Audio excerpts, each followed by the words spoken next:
నమస్తే, welcome to our channel. ప్రస్తుతం మనతో సీనియర్ జర్నలిస్ట్ దాము బాలాజీ గారు ఉన్నారు. వారితో మాట్లాడదాం. సార్ నమస్తే. సార్, కడప జిల్లా ఇడుపులపాయలో నిన్న జరిగిన క్రిస్మస్ వేడుకల్లో భాగంగా విజయమ్మ జగన్ కలిసి విజయమ్మ జగన్ ని హగ్ చేసుకున్నారని, అంటే తల్లి కొడుకులు ఒకటే అయిపోయారు. కానీ ఈ వేడుకకి షర్మిల రాలేదు సార్. అంటే ఏంటి, చెల్లిని దూరం చేసి తల్లిని దగ్గర చేర్చుకున్నాడు అనుకోవచ్చా? అంటే అక్కడ జగన్, భారతి, షర్మిల, విజయమ్మ ఈ నలుగురి గొడవ ఎప్పటి నుంచో జరుగుతుంది. ముఖ్యంగా భారతికి విజయమ్మకి పడట్లేదని, భారతికి షర్మిలకి గొడవని, దాని నుంచే భారతి వల్లనే వాళ్ళ ఫ్యామిలీ విడిపోయిందన్న వార్త వస్తుంది. నిన్న మళ్ళీ ఒక సంఘటన చోటు చేసుకుంది. అదేంటంటే నిన్న జగన్ ప్రత్యేక హెలికాప్టర్లో బెంగళూరు నుంచి ఇడుపులపాయ వచ్చాడు అన్నమాట. ఎందుకంటే ఆయన కడప జిల్లాలో 4 రోజుల పర్యటన ప్లాన్ చేసుకున్నాడు క్రిస్మస్ సందర్భంగా. అంటే ఈ రోజు క్రిస్మస్, నిన్న అక్కడ కొన్ని వేడుకలు జరిగాయి. ఓపెన్ చర్చ్ ఉంది అక్కడ.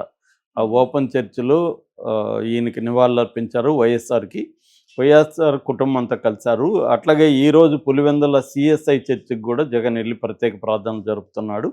దాని తర్వాత కడపలో ఈరోజు రేపు వివిధ సెక్షన్స్తో కార్యకర్తలతో సమావేశం, ప్రజా దర్బారు, ఇవన్నీ ప్రజలతో కూడా కలవడం ఇవన్నీ చేసి దాని తర్వాత మళ్ళీ ఆయన బెంగళూరుకి 27వ తేదీ బెంగళూరుకి వెళ్ళిపోతున్నాడు. అంటే ఎల్లుండి బెంగళూరుకి వెళ్తున్నాడు. అయితే ఇక్కడ ప్రత్యేకంగా మామూలుగా జగన్ వచ్చిపోయింటే పెద్ద విశేషం కాదు. కానీ విజయమ్మ రావడం, జగన్ని చూసి విజయమ్మ హగ్ చేసుకోవడం, అతన్ని ఆశీర్వదించడం, ఇవన్నీ విజయమ్మ చేయడం. తర్వాత ఫ్యామిలీ, వైఎస్ఆర్కి ఒక పెద్ద ఫ్యామిలీ ఉంది, ఎక్స్టెండెడ్ ఫ్యామిలీ. ఆ ఎక్స్టెండెడ్ ఫ్యామిలీ అంతా కూడా ఆ రోజు ఉండడం, జగన్తోనే ఉండడం. సో ఇవన్నీ చూసి జనంలో ఇప్పుడు డిస్కషన్ మొదలైంది. కంప్లీట్గా వైఎస్ఆర్ ఫ్యామిలీ అంతా జగన్తోనే ఉంది, ఇంక్లూడింగ్ విజయమ్మ. ఒక్క షర్మిల మిస్ అయింది తప్ప అందరూ ఇక్కడే ఉన్నారు. షర్మిల కంటే కూడా జగన్కే ఈమె మెల్లగా ఇంపార్టెన్స్ ఇస్తుంది విజయమ్మ. తల్లితో ఇలా ఉండడం, మొన్నటి వరకు ఏంటంటే సరస్వతి పవర్కి సంబంధించిన షేర్ల గొడవల్లో వీళ్ళకి ప్రాబ్లమ్స్ వచ్చింది. షర్మిల ఓపెన్గానే దాని మీద బ్యాటిల్ స్టార్ట్ చేసింది, media battle and public battle. యాక్చువల్గా అది కోర్టులో, ట్రిబ్యునల్లో ఉంది అది. కానీ ట్రిబ్యునల్లో నేను చాలాసార్లు చెప్పాను, ఆమెకి లీగల్గా ఎటువంటి హక్కులు షర్మిలకు రావు. ఎందుకంటే అవన్నీ కూడా జగన్ పేరుతో ఉన్నాయి. కాకపోతే లీగల్గా రాదు కాబట్టి ఆమె పబ్లిక్లోకి వచ్చినప్పుడు మోరల్ యాంగిల్ ఇంకోటి బయటకు వస్తాయి. ఇదంతా కూడా ఏంటంటే వైఎస్ఆర్ ఆస్తులు, అది జగన్ కి ఇచ్చాడు. జగన్ కొంత డెవలప్ చేసిన మాట వాస్తవమే, కానీ ఆస్తుల్ని ఏమీ పంచలేదు వైఎస్ఆర్. కాబట్టి ఆయన పేరుతో ఉన్నంత మాత్రాన ఆయన ఆస్తులు కావు, అది వైఎస్ఆర్ ఆస్తులే. కాబట్టి షర్మిలకు కూడా ఇవ్వాలి అనేది వీళ్ళ ఆర్గ్యుమెంట్. కోర్టులో ఇవి నిలవు, లీగల్గా ఎవరి పేరుతో ఉంటే అది. ఎందుకంటే జగన్ సంపాదించిన ఆస్తులుగా అక్కడ నమోదవుతాయి. రెండోది వీళ్ళు లాజిక్ చెప్పేది ఏంటంటే, వైఎస్ఆర్ ఒక రకంగా తెలుగుదేశం వాళ్ళు లేకపోతే జనసేన వాళ్ళ ఆరోపణలని బలపరుస్తున్నట్టుగా విజయమ్మ, షర్మిల మాట్లాడారు. అదేంటి, వైఎస్ఆర్ ఇన్ఫ్లుయెన్స్ను ఉపయోగించుకునే కదా జగన్ ఆస్తులు డెవలప్ అయ్యాడు. ఆయన మీద ఉన్న కేసులే అవి. వైఎస్ఆర్ ఎవరికో మేలు చేస్తే ఆ మేలు ఎవరికైతే చేశారో ఆ మేలు పొందిన వాళ్ళు జగన్ కంపెనీల్లో పెట్టుబడులు పెట్టారు. ఇది క్విడ్ ప్రోకో అనేది కేసు అనమాట. అంటే డైరెక్ట్గా లంచం ఇవ్వకుండా ఈయన కంపెనీలో పెట్టుబడులు పెట్టడం వల్ల ఈయన ఆస్తులు, వ్యాపారం వృద్ధి అయింది. సో ఇది ఎవరి వల్ల అయింది? జగన్ డెవలప్ ఎవరి వల్ల అయ్యాడు? వైఎస్ఆర్ పదవి సీఎంగా ఉన్నాడు కాబట్టి వైఎస్ఆర్ వల్ల అయ్యాడు. అయినప్పుడు మరి దాంట్లో వాటా అంటే జగన్ అవినీతిలో నాకు కూడా వాటా ఉందని అడిగినట్టే ఇది ఇండైరెక్ట్గా. అప్పుడు వైఎస్ఆర్ అంటే జగన్ అభిమానులు ఏమంటున్నారు, జగన్ అవినీతి అని కేసు పెడితే జగన్ జైలుకి వెళ్ళాడు, నువ్వేమో జైలుకి వెళ్ళా, నీకు మళ్ళీ వాటా మాత్రం కావాలి అని అడుగుతున్నారు. అంటే క్లియర్గా వైఎస్ఆర్ ఇన్ఫ్లుయెన్స్ ఉపయోగించుకొని జగన్ ఆస్తులు సంపాదించుకున్నాడు కాబట్టి నాకు కావాలనేది ఏం మాట్లాడింది. దాన్ని సమర్థిస్తూ విజయమ్మ కూడా దాన్ని లెటర్ కూడా రాసింది. దీన్ని ఉపయోగించుకొని జగన్కి యాంటీగా విజయమ్మ ఉంది, విజయమ్మను చంపాలని జగన్ ప్లాన్ చేశాడు, ఇవన్నీ తెలుగుదేశం మీడియా వాళ్ళు బలంగా తీసుకొచ్చారు. అప్పుడు మళ్ళీ విజయమ్మ ఎంటర్ అయ్యి లేఖ రాసింది. నన్ను చంపాలని జగన్ ఎప్పుడు చేయలేదు, నా మ్మ్. కొడుకు, అతను ఎందుకు చేస్తాడు అలాగా, అది ఒక యాక్సిడెంట్ మాత్రమే అని చెప్పింది. అయినా కూడా ఆ లేఖ కూడా జగనే పుట్టించాడని మళ్ళీ మీడియా, మ్మ్. తెలుగుదేశం మీడియా చెప్పింది. మ్మ్. దాంతో విజయమ్మ మళ్ళీ వీడియో చేసి ఇది కరెక్ట్ కాదు, నన్ను చంపడం అనేది, జగన్ ఎప్పటికీ అట్లాంటి పని చేయడు అని సపోర్ట్ చేస్తూ చేసింది. అట్లాగే గతంలో కూడా ఇది అన్నా చెల్లెలు వాళ్ళే పరిష్కరించుకుంటారు, ఇది వాళ్ళ గొడవ, మీరెవరు ఇన్వాల్వ్ కాకుండా అని కూడా విజయమ్మ లెక్కలో రాసింది. అంటే ముందు నుంచి విజయమ్మకి జగన్తో కంటే కూడా భారతిరెడ్డితో ప్రాబ్లం ఉంది, అందుకనే ఇమ్మడలేకపోయింది.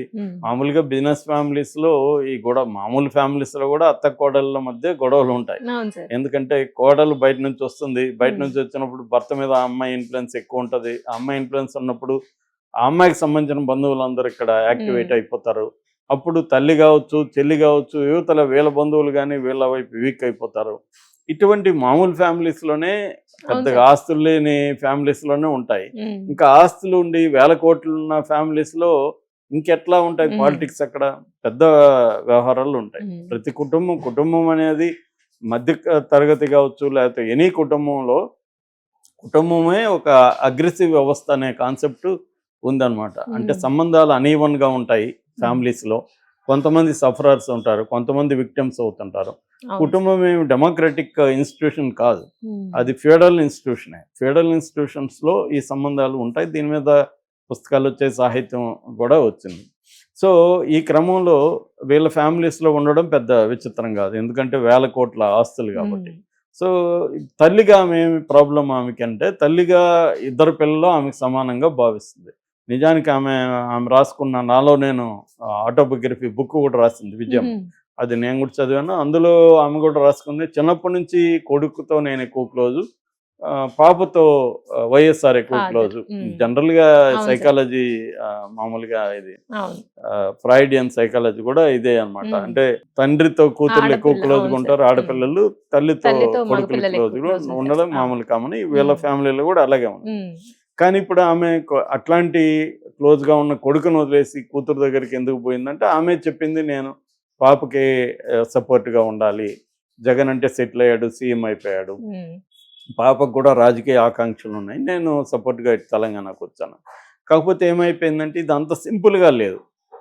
జగన్ మరి ఆస్తులు ఇవ్వకపోవడమా, లేకపోతే రాజకీయంగా ఈమెకి పదవులు ఇవ్వకపోవడమా, ఏదేమైనా ఈ కారణాల వల్ల ఈమె దూరం అయిపోయింది, ఎనిమిగా మారిపోయింది. దీన్ని తెలుగుదేశం ఎప్పుడైనా ప్రతిపక్షాలు తమ ఎదుటి పక్షంలో ఏ బలహీనతలు ఉన్నా దాన్ని వాడుకుంటారు. జగన్ అయినా వాడుకున్నాడు, తెలుగుదేశం మీ మామకి ఎన్టీఆర్కి వెన్నుపోటు పొడిచాను జగన్ చెప్పలేదా, ముగ్గురు భార్యలు ఉన్నారని పవన్ కళ్యాణ్ని జగన్ చెప్పలేదా, అట్లాగే తెలుగుదేశం క్యాంపు కూడా జగన్ క్యాంపులో ఉండే బలహీనతలను వాళ్ళు క్యాష్ చేసుకుంటారు. కాబట్టి వీళ్ళు దీన్ని పెద్ద స్థాయిలో తీసుకెళ్లారు.